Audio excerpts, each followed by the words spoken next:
अस्सलाम वालेकुम एवरीवन, कैसे हैं आप सब। आज हम बायोकेमिस्ट्री का लेक्चर नंबर 3 स्टार्ट करने जा रहे हैं।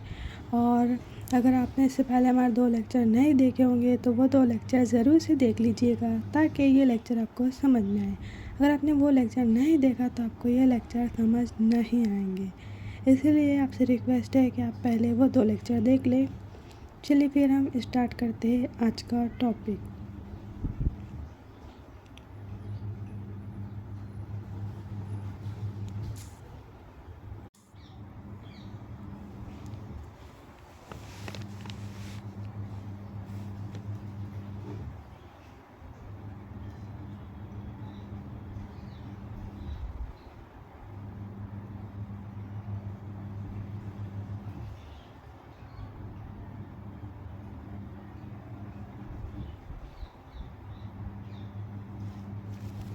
बायोकेमिस्ट्री एक बहुत ही इंटरेस्टिंग सब्जेक्ट है। अगर आप इसमें इंटरेस्ट लेंगे ना तो ये आपको बहुत इजीली समझ आएगा।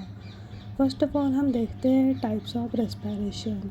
इससे पहले भी हमने आपको समझाया था सेकंड एंड फर्स्ट लेक्चर में कि रेस्पिरेशन क्या होता है। अब हम इसके टाइप्स देखने जा रहे हैं कि कितने टाइप्स का होता है रेस्पिरेशन। इससे CSIR नेट लाइफ साइंस में अच्छे खासे क्वेश्चन आते हैं।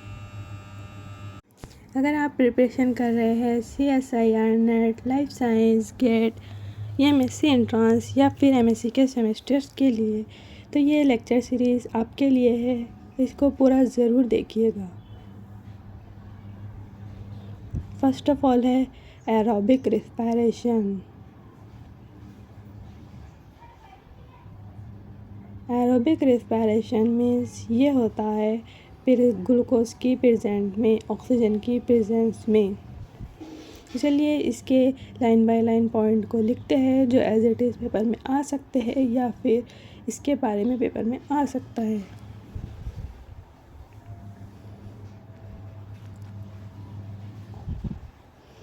इसी तरीके से हम पूरी कंप्लीट यूनिट पर पढ़वा रहे हैं यूट्यूब पर। पूरी cell biology, mole bio, cell signalling, dev bio, genetics, ये सब यूनिट हम करवा रहे हैं।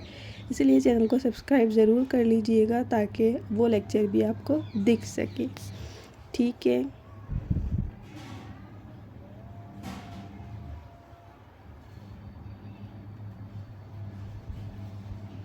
This process is done by in the presence of oxygen, यानी कि ये प्रोसेस ऑक्सीजन की प्रेजेंस में होता है।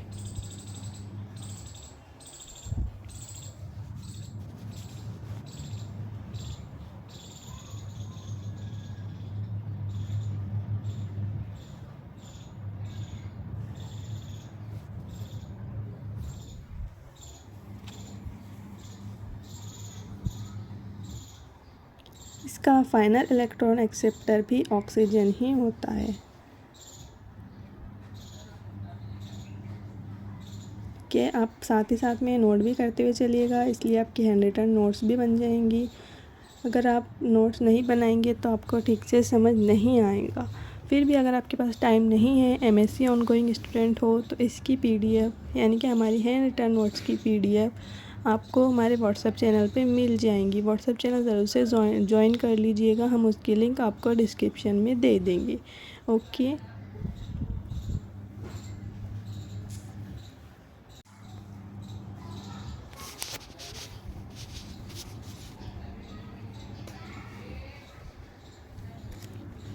इस प्रोसेस में क्या होता है, ब्रेकडाउन ऑफ ग्लूकोज का ब्रेकडाउन होता है, यानी कि कंप्लीट ऑक्सीडेशन होता है। ऑक्सीडेशन का मतलब ही होता है कि ब्रेकडाउन ऑफ ग्लूकोज, यानी कि ग्लूकोज पूरी तरह से टूटता है। ग्लूकोज सब क्या है, हम जो खाते हैं, हमारी बॉडी में जो भी खाना जाता है वो ग्लूकोज की शक्ल में जाता है और हमारी बॉडी उसको छोटे छोटे टुकड़ों में कन्वर्ट करती है ताकि हम उसे इनिशिएट कर सके बॉडी के अंदर और प्रोटीन बनाती है।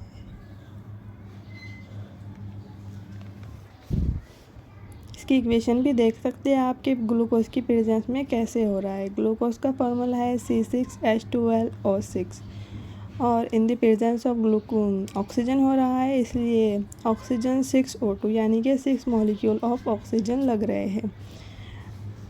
हमारा एंड प्रोडक्ट क्या हो रहा है, ब्रेकडाउन, ग्लूकोज का ब्रेकडाउन होने के बाद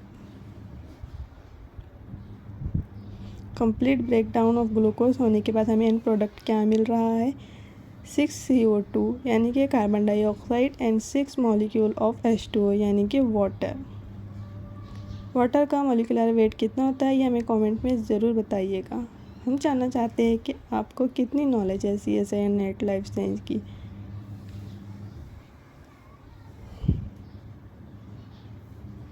एंड प्रोडक्ट हमें मिल गया है और कंप्लीट ब्रेकडाउन ऑफ ग्लूकोज हो चुका है यानी कि ऑक्सीडेशन कंप्लीट हो चुका है इन द प्रेजेंस ऑफ ऑक्सीजन।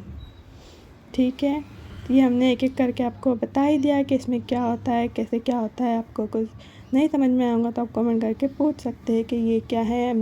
उसे उस कमेंट की क्वेरी को नेक्स्ट लेक्चर में सॉल्व करने की कोशिश ज़रूर से करेंगे। ठीक है, ये भी हमने क्वेश्चन आपको समझा ही दिया है कि ग्लूकोज में ऑक्सीजन और and product carbon dioxide and water मिलता है। ठीक है, आप इसे नोट कर लीजिए। हम बाकी का अब हम नेक्स्ट स्लाइड पे देखेंगे। ठीक है, नोट करिए फटाफट से, फिर हम इसे रफ करके नेक्स्ट स्लाइड में देखते हैं।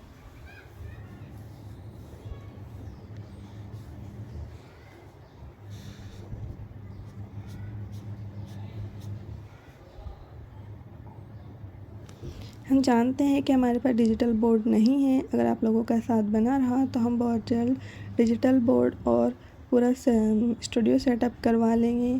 आप उम्मीद है कि आप बहुत ज़्यादा से ज़्यादा सपोर्ट करेंगे और ज़्यादा से ज़्यादा लोगों तक इस वीडियो को शेयर करेंगे। मैं हमारे इस लेक्चर पे टारगेट कर रही हूँ कि 1K व्यूज़ मुझे चाहिए ही चाहिए और एटलीस्ट 100 to 200 सब्सक्राइब चाहिए। देखते हैं आप लोगों कितनी ईमानदारी दिखाते हैं।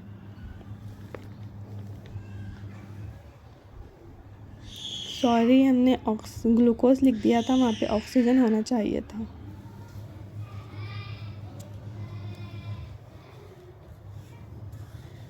नोट कीजिए फटाफट, फिर हम नेक्स्ट स्लाइड पर देखते हैं।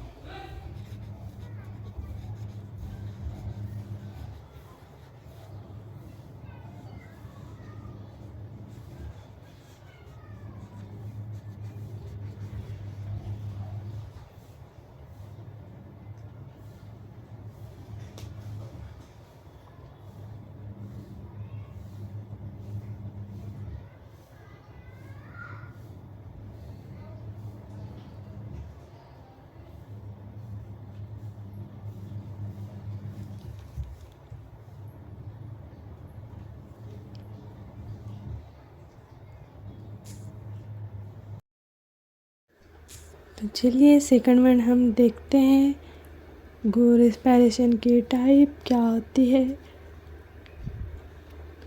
आई होप आपको एरोबिक रेस्पिरेशन कंप्लीट अंडरस्टूड हो गया होगा। अगर कोई डाउट होगा तो कमेंट सेक्शन में ज़रूर पूछिएगा।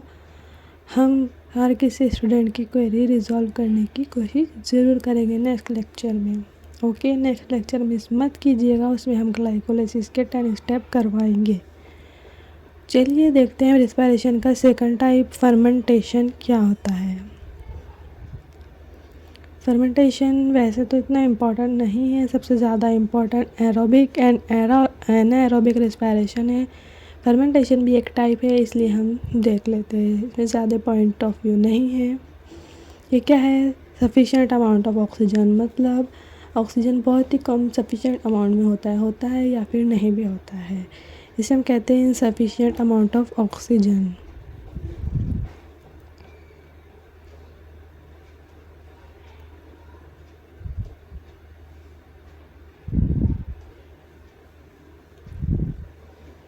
सेकंड पॉइंट, पार्शियल ब्रेकडाउन या फिर पार्शियल ऑक्सीडेशन, मतलब ब्रेकडाउन हो भी सकता है और नहीं भी हो सकता है।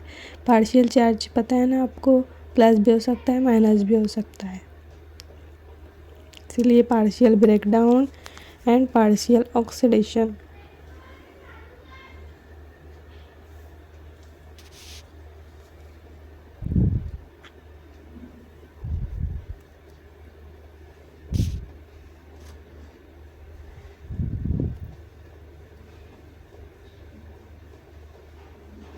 थर्ड पॉइंट, ऑक्सीडेशन ऑफ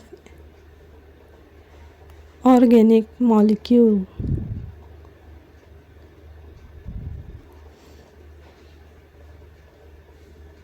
मतलब ऑक्सीडेशन ब्रेकडाउन होता है ऑर्गेनिक मॉलिक्यूल का।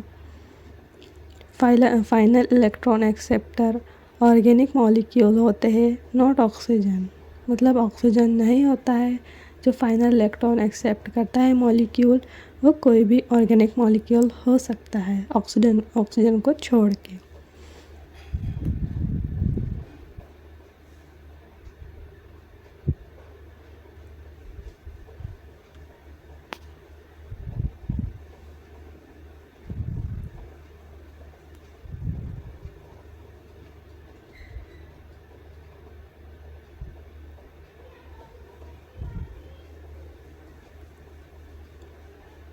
अब हमारे साथ साथ ही नोट डाउन करते चलिए ताकि आपकी भी नोट्स तैयार हो जाए और आपको अच्छी तरीके से समझ भी आ जाए कि हमने कैसे किया, सब कैसे किया है, कैसे कोई प्रोसेस हो रही है, कैसे इक्वेशन हो रही है। ये ऑक्सीजन के प्रेजेंस में होता है, पार्शियल ऑक्सीडेशन होता है, इनऑर्गेनिक मॉलिक्यूल्स होते हैं and final electron acceptor oxidation not oxygen होता है। मतलब ऑक्सीजन नहीं होता है, कोई भी ऑर्गेनिक मॉलिक्यूल हो सकता है। ठीक है, आप फटाफट नोट डाउन कीजिए, फिर हम नेक्स्ट स्लाइड पर देखते हैं। फर्मेंटेशन मीन्स जो मॉलिक्यूल जितना कम टूटेगा उतनी कम एनर्जी हमें प्रोवाइड करेगा। फर्मेंटेशन में कोई ऑक्सीडेशन हो ही नहीं रहा है, पार्शियल हो रहा है, तो हमें क्या ही एनर्जी मिलेंगी। हमें जो एनर्जी सबसे ज़्यादा मिलती है वो एरोबिक रेस्पिरेशन एंड एनाएरोबिक रेस्पिरेशन में मिलती है। फर्मेंटेशन में कोई मॉलिक्यूल टूट ही नहीं रहा है, हमें पता ही नहीं है कि पार्शियल टूट रहा है, मतलब नहीं के बराबर। समझ रहे हैं ना पार्शियल का मतलब। जिसकी एग्जांपल है पायरोवेट। मतलब पायरोवेट एक ऐसा मॉलिक्यूल है जिसका फाइनल इलेक्ट्रॉन एक्सेप्टर ऑक्सीजन की प्रेजेंस में नहीं होता है, वो कोई भी ऑर्गेनिक मॉलिक्यूल हो सकता है, इसलिए हमने इसके एग्जांपल में पायरोवेट लिया है। ठीक है, अपने नोट डाउन कर लिया। अब हम थर्ड वन टाइप देखेंगे रिस्पायरेशन की।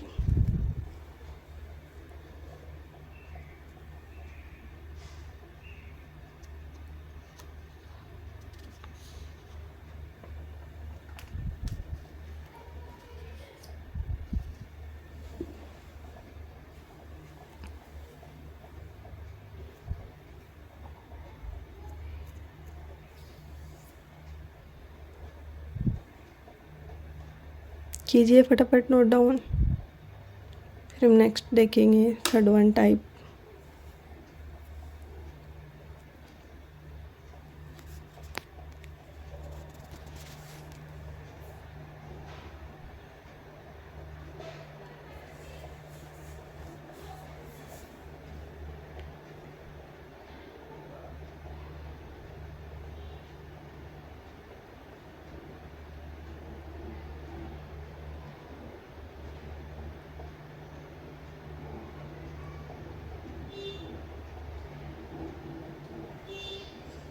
थर्ड वन टाइप है हमारा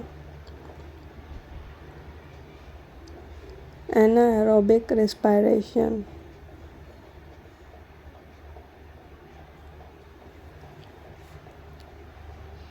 बहुत सारे बैक्टीरिया ऐसे प्रेजेंट होते हैं जो बिना O2 के सांस लेते हैं। बैक्टीरिया मतलब प्रोकैरियोट्स और यूकैरियोट्स हम सेल बायोलॉजी में डिफ़ाइन करेंगे, इसलिए यहाँ पर आपको समझाना मुमकिन नहीं है क्योंकि वो अपने आप में 1-1.5 घंटे का टॉपिक है। इसलिए प्रोकैरियोट और यूकैरियोट इतनी तो नॉलेज आपको होंगी कि प्रोकैरियोट किसे कहते हैं एंड यूकैरियोट किसे कहते हैं। ठीक है, बैक्टीरिया मीन्स प्रोकैरियोट। और हम किस में आते हैं ये आप कमेंट में हमें बताएंगे, हम प्रोकैरियोट है या यूकैरियोट। देखते हैं, आपका नॉलेज चेक करते हैं कितने बच्चों का आंसर सही आता है।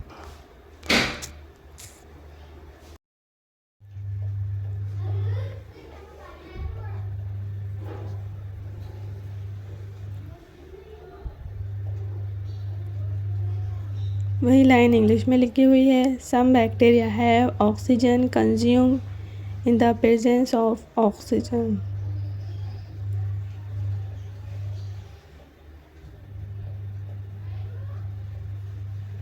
हमने एरोबिक रेस्पिरेशन में देखा है कि ऑक्सीजन प्रेजेंस होता है और फर्मेंटेशन में देखा कि ऑक्सीजन पार्शियली प्रेजेंट है, लेकिन एनाएरोबिक रेस्पिरेशन में ऑक्सीजन प्रेजेंट ही नहीं है। सॉरी, हमने फर्स्ट लाइन में नॉट मेंशन करना भूल गए हैं, आप नॉट मेंशन कर लीजिएगा। Okay, not oxygen.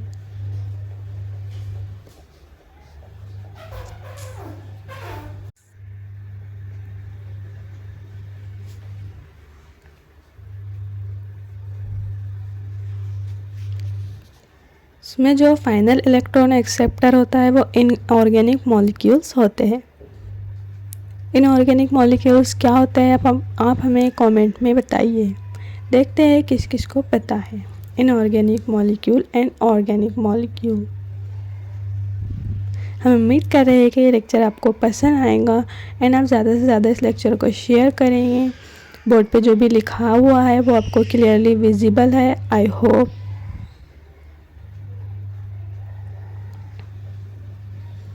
एग्जाम्पल क्या हो सकती है इसकी, सल्फेट एंड नाइट्रेट्स। ये क्या है, इनऑर्गेनिक मॉलिक्यूल्स है।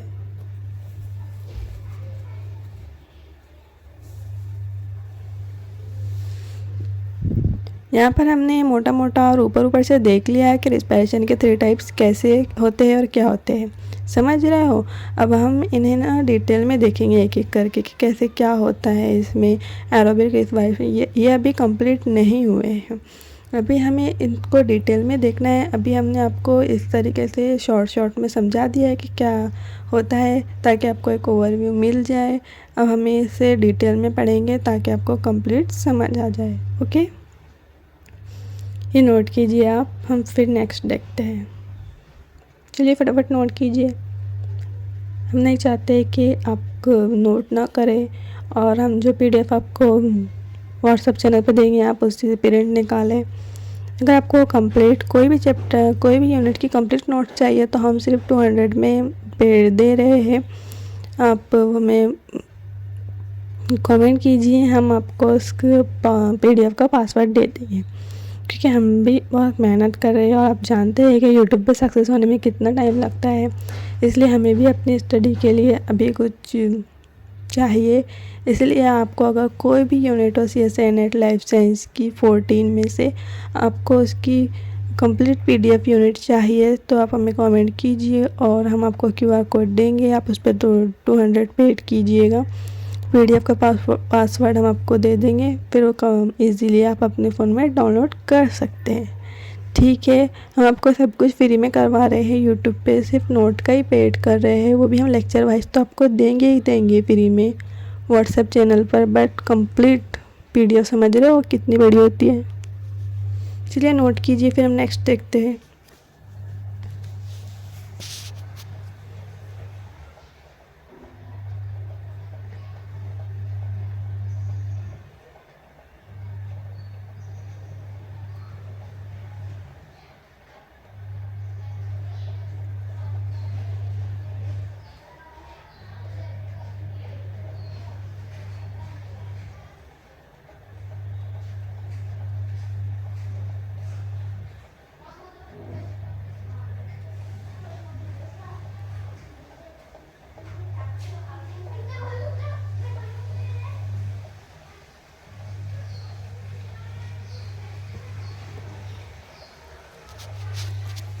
हम आपको नोट करके कुछ हिंदी में लिखा रहे हैं, आप अपने नोट में भी इसी तरह मेंशन कर सकते हैं, क्योंकि आप पूरी यूट्यूब पे चेक कर लीजिएगा, आपको हिंदी में कोई भी नहीं लिखाएगा और इस तरह कंप्लीट आपको कोई समझाएगा नहीं हिंदी में लिख के। क्योंकि हम जानते हैं कुछ बच्चे हिंदी बैकग्राउंड के होते हैं और उन्हें इंग्लिश समझने में प्रॉब्लम होती है, इसलिए हम उन्हें हिंदी में भी नोट्स प्रोवाइड करते हैं। ठीक है,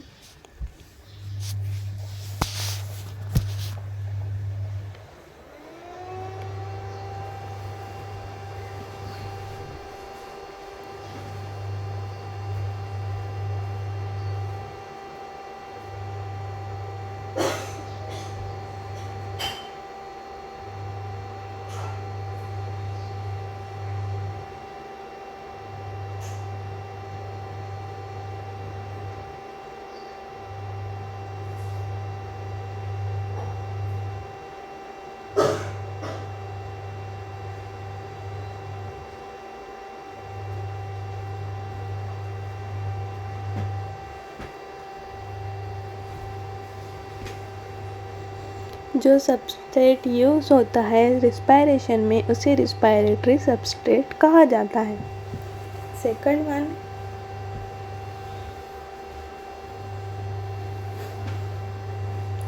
वो मॉलिक्यूल्स जिसको हम इस्तेमाल कर रहे हैं रिस्पायरेशन में। अब उन मॉलिक्यूल्स देखिए, मेजरली 4 मॉलिक्यूल्स होते हैं। कौन कौन से होते हैं हमारे लिखने से पहले आप कमेंट में टाइप कर लीजिएगा। हम जितने भी कमेंट आते हैं उनकी क्वेरी सॉल्व करते हैं और उनके आंसर देने की कोशिश ज़रूर करते हैं। इसीलिए आप कोशिश किया कीजिए कि अगर कोई क्वेरी है, कोई डाउट है तो कमेंट ज़रूर कीजिए। कौन कौन से हैं वो मॉलिक्यूल्स देखते हैं एक एक करके। 4 टाइप्स के होते हैं।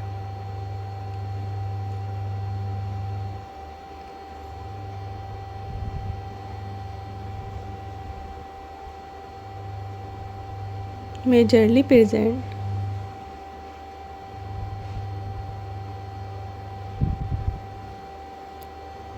First one carbohydrates,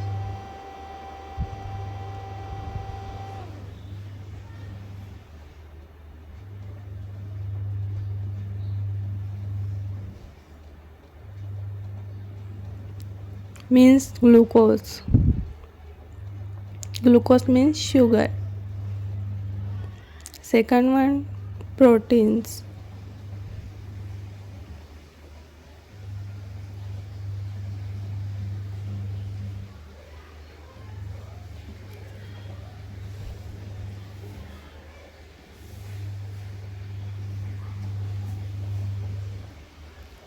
Third one,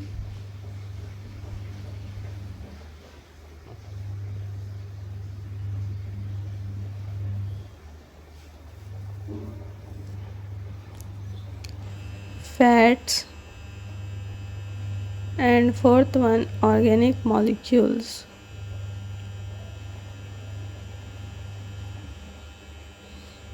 ये मेजरली 4 टाइप के मॉलिक्यूल्स होते हैं जिन्हें हम रेस्पिरेशन में यूज़ करते हैं। किस किस तरीके से करते हैं और कैसे करते हैं ये हम ग्लाइकोलाइसिस में देखेंगे। ठीक है, आप नोट करते जाइए।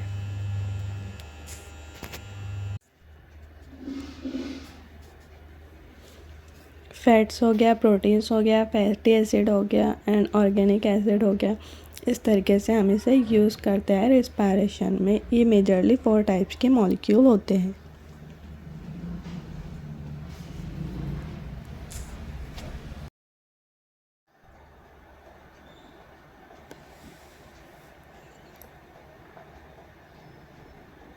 तो ये भी हमने देख लिया, नोट डाउन कीजिए। फिर हम नेक्स्ट स्लाइड पर देखते हैं आगे का क्या बातचीत करने वाले हैं।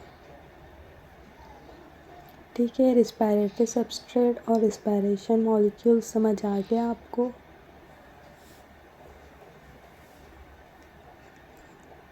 इसकी इक्वेशन बहुत इम्पोर्टेंट है, याद कर लीजिएगा। ये इक्वेशन इंटरव्यू में भी बहुत बार पूछी जाती है। अगर आप नेट के लिए क्वालिफाइड हो या किसी भी बीएड किस पे बेसिस पे जॉब कर रहे हो या इंटरव्यू देने गए हो तो ये इक्वेशन बहुत बार पूछी जाती है।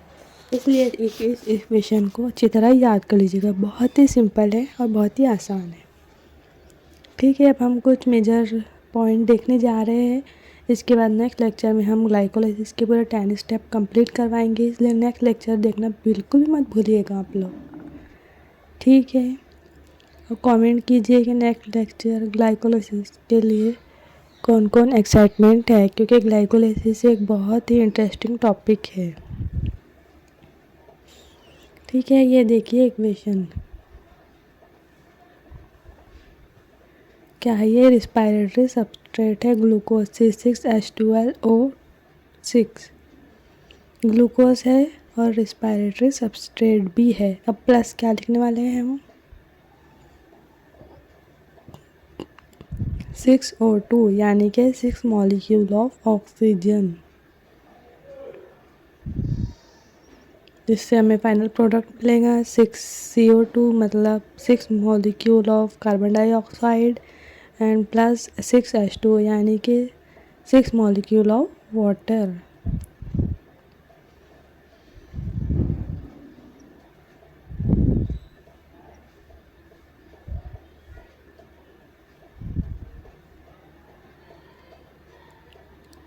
रिएक्शन कंप्लीट होने के बाद क्या होगा, फ्री एनर्जी रिलीज़ हो जाएगी। अब ये जो फ्री एनर्जी है ये किलोमीटर में होती है, मीटर में होती है, जूल पर सेकंड में होती है, लीटर में होती है, काय में होती है। आप हमें कमेंट में ज़रूर बताइएगा।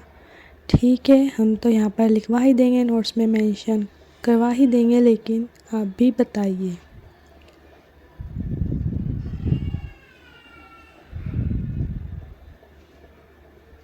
यहाँ पर फ्री एनर्जी रिलीज़ होती है in the form of ATP. ATP के फॉर्म में रिलीज़ होती है। अब देखिए हम एनर्जी की वैल्यू लिखने जा रहे हैं। ये बहुत इम्पॉर्टेंट है, सेक्शन बी में पूछा जा सकता है कि बताइए जो फ्री एनर्जी रिलीज़ होती है एरोबिक रिस्पायरेशन में वो उसकी वैल्यू क्या है। तो ये इस पे आप स्टार मार्क कर लीजिएगा।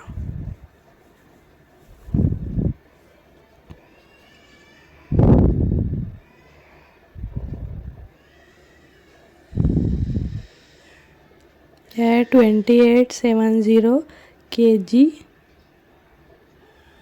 एनर्जी। इतनी एनर्जी फ्री एनर्जी रिलीज़ होती है हमारी बॉडी में जब ग्लूकोज का ब्रेकडाउन होता है।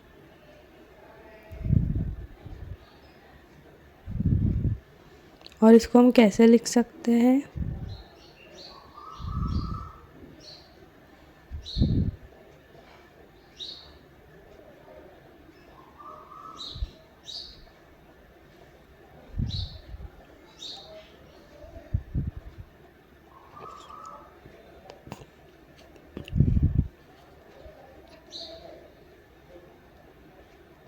ये नेक्स्ट एनर्जी है, इसको दोनों फॉर्म में लिख सकते हैं 686 के काल या फिर 2870 kg। ये दोनों भी वैल्यू बहुत ज़्यादा इम्पोर्टेंट है। इन दोनों में से सेक्शन बी में हमें पूछा जा सकता है। ठीक है, ये दोनों भी एनर्जी हमारी बॉडी में रिलीज़ होती है जब एक मॉलिक्यूल ग्लूकोज का टूटता है। ठीक है, इस तरह से हमें एनर्जी मिलती है जिसकी वजह से हम सारे वर्कआउट अपने दिन भर के काम कर सकते हैं। ठीक है, नोट डाउन कीजिए। अब हमारे कुछ बेसिक सी पॉइंट रह गए हैं जो हम आज कवर कर लेते हैं, फिर नेक्स्ट हम ग्लाइकोलिसिस स्टार्ट करेंगे जो कि मेटाबॉलिज्म का बहुत ही इम्पोर्टेंट पार्ट है। कंप्लीट आप 20 लेक्चर लेके चलिए मेटाबॉलिज्म के, क्योंकि इससे पूरे CSIR नेट लाइफ साइंस में 12 मार्क के क्वेश्चन आते हैं। सेक्शन बी सेक्शन सी में 6 से 7 पकड़ लीजिए या फिर अप्रॉक्सीमेटली 3 से 4 तो पकड़ के ही चलिए, और फिर सेक्शन बी में 2 से 4 क्वेश्चन आते ही आते हैं। इसलिए मेटाबॉलिज्म हमारा बहुत ही इंपॉर्टेंट टॉपिक्स है, इसे करना ना भूलें। हम जानते हैं कि इसमें केमिस्ट्री थोड़ी ज़्यादा है, लेकिन हम इसे ईजी वे में करके आपको समझा रहे हैं। ठीक है,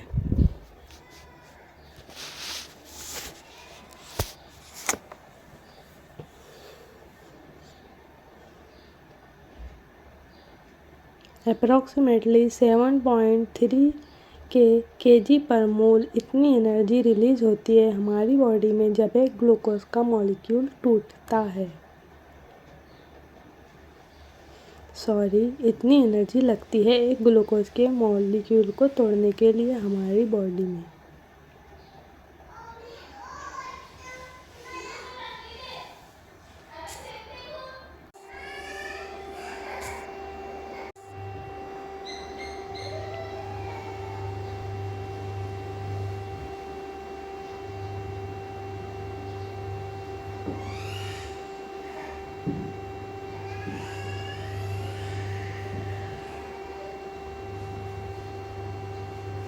तब जाके क्या करती है हमारी बॉडी, एक ATP प्रोड्यूस करती है।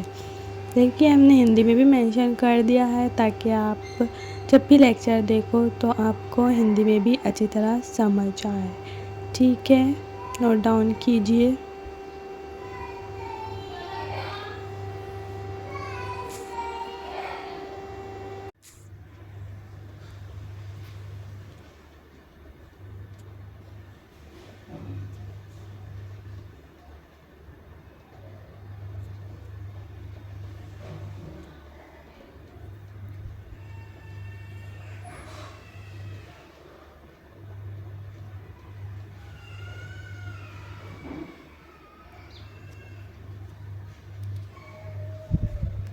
चलिए अब हम कुछ मेजर पॉइंट्स देख लेते हैं इन सब के।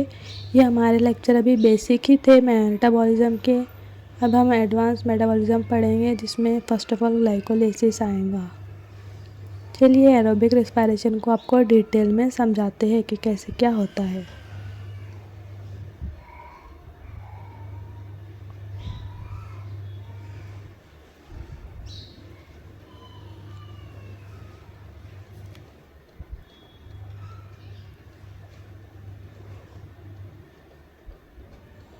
एरोबिक रेस्पिरेशन इन यूकैरियोट्स में कैसे चलता है ये अब हम देखेंगे। यूकैरियोट्स में हम भी आ गए, ह्यूमन भी आ गए, और जो मल्टी सेलुलर ऑर्गेनिजम्स है यानी कि जो एक से ज़्यादा सेल से बने हुए हैं उन्हें यूकैरियोट्स कहते हैं, और जो सिंगल सेल से बना हुआ है यानी कि बैक्टीरिया उन्हें प्रोकैरियोट्स कहते हैं। अब इसमें देखते हैं हम कि कैसे क्या होता है यूकैरियोट्स में, एरोबिक रेस्पिरेशन कैसे होता है, ग्लाइकोलाइसिस कैसे चलता है, ये सब हम देखने वाले हैं। ठीक है, तो चलिए देखते हैं।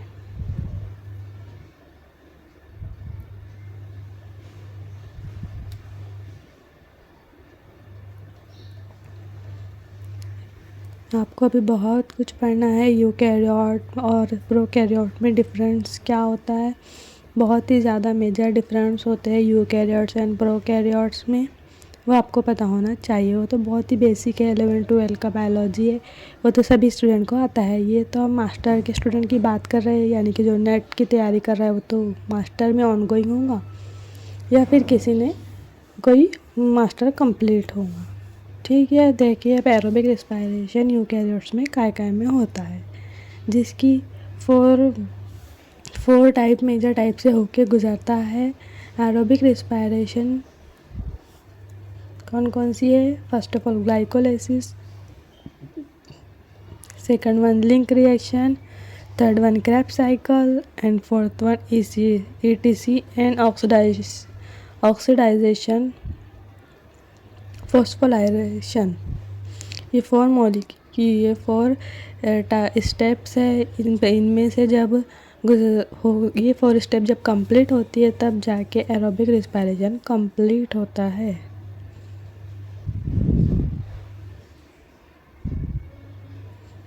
तो हमने आपको बता ही दिया है कि लेक्चर फॉर्म में हम देखेंगे। ग्लाइकोलाइसिस के 10 स्टेप रिएक्शन है, बहुत ही लॉन्ग प्रोसेस है। कैसे क्या होती है हमारे सेल में, न्यूक्लियस में होती है, काय में होती है, साइटोप्लाज्म में होती है, ये हम देखेंगे नेक्स्ट लेक्चर में। ठीक है, अभी हम कुछ बेसिक से टर्म देख लेते हैं।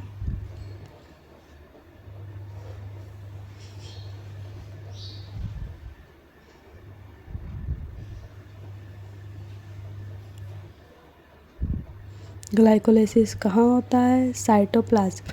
साइटोप्लाज्म मीन्स सेल का फ्लूइड। हमारा जो सेल है उसके फ्लूइड को साइटोप्लाज्म कहते हैं। एक एग्जांपल के थ्रू समझते हैं कि साइटोप्लाज्म किसे कहते हैं। फॉर एग्जांपल, हमारे घर में एक टंकी रखी हुई है, उसमें पानी भरा हुआ है। अब टंकी क्या है? हमारा सेल है, और टंकी के अंदर जो पानी भरा हुआ है यानी कि फ्लूइड, उसे क्या कहते हैं हम? साइटोप्लाज्म। सेल की आउटर मोस्ट बाउंड्री यानी कि सेल की कवरिंग क्या होती है, ये हमें आप कमेंट में बताइएगा। ये सब सेल डिटेल में हम सेल बायोलॉजी में पढ़ेंगे।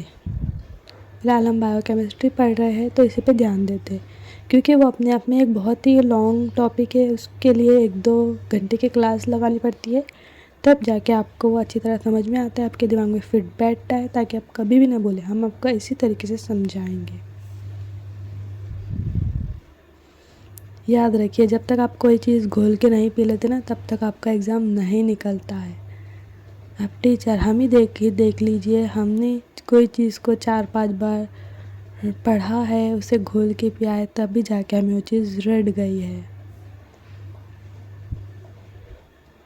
ठीक है, ग्लाइकोलाइसिस साइटोप्लाज्म में होती है, लिंक रिएक्शन माइटोकॉन्ड्रिया की मैट्रिक्स में होती है, एंड क्रेब्स साइकिल भी माइटोकॉन्ड्रिया की मैट्रिक्स में होती है। इन दोनों का काम है CO2 बनाना, यानी कि कार्बन डाइऑक्साइड बनाना और बॉडी के बाहर रिलीज़ करना। ETC का काम है, ETC एंड ऑक्सीडेशन फॉस्फोराइलेशन, ये भी कहाँ होते हैं? इनर माइटोकॉन्ड्रियल मेम्ब्रेन में होते हैं। ETC का काम है water banana, and oxidisation phosphorylation का काम है फ्री एनर्जी बनाना, जो कि हमारी बॉडी रिलीज़ करेंगे। हमें कोई भी काम वर्कआउट करने के लिए जो एनर्जी चाहिए होता है वो पढ़ने जा रहे हैं। आपको लोकेशन भी पता होनी चाहिए, क्या पढ़ रहे हैं, हमारी बॉडी में ये काम कहाँ हो रहा है, सब कुछ पता होना चाहिए, तब जाके आपको समझ में आएगा। आप अपने माइंड में एक इमेज क्रिएट कर पाएंगे कि हम किस तरह से पढ़ रहे हैं, ये सब कहाँ हो रहा है। ठीक है, कहाँ होता है फॉस्फोराइलेशन? माइटोकॉन्ड्रिया की इनर मेम्ब्रेन में। ये चारों स्टेप कंप्लीट होते हैं तब जाकर रेस्पिरेशन कंप्लीट होता है।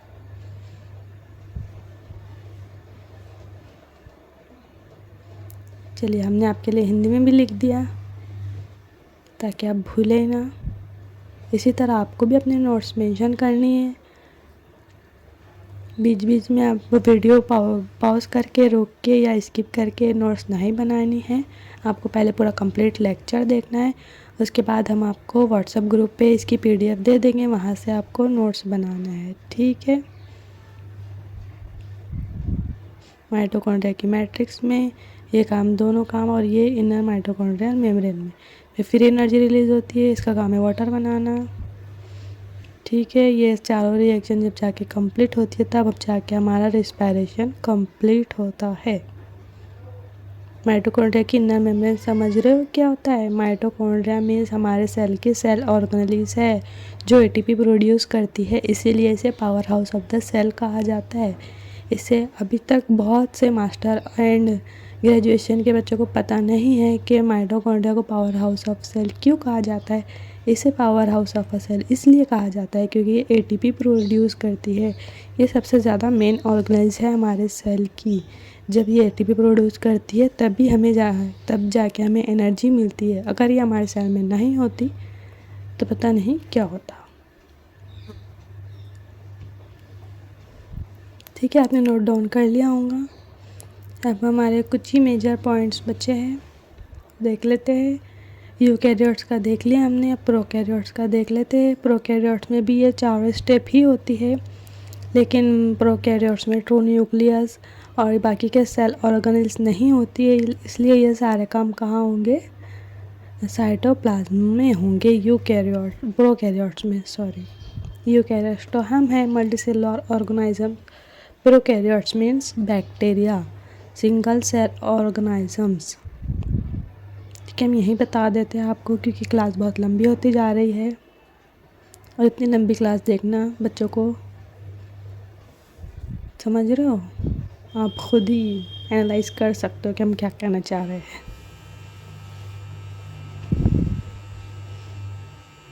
यूकैरियोट्स में देख लिया, अब प्रोकैरियोट्स में देखते हैं।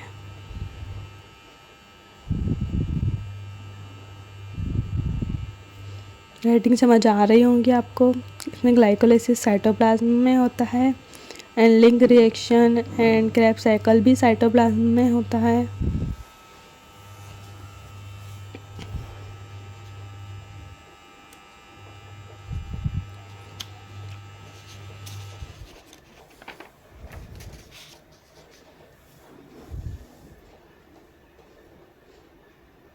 एंड जो ETC एंड ऑक्सीडेशन फॉस्फोराइलेशन है वो प्लाज्मा मेम्ब्रेन में होता है। हमने आपसे एक क्वेश्चन पूछा था, उसका आंसर यही है कि सेल की आउटर मोस्ट बाउंड्री लेयर कौन सी होती है? प्लाज्मा मेम्ब्रेन होती है। मेसोसोम की प्लाज्मा मेम्ब्रेन में होता है ETC and oxidation phosphorylation. Okay,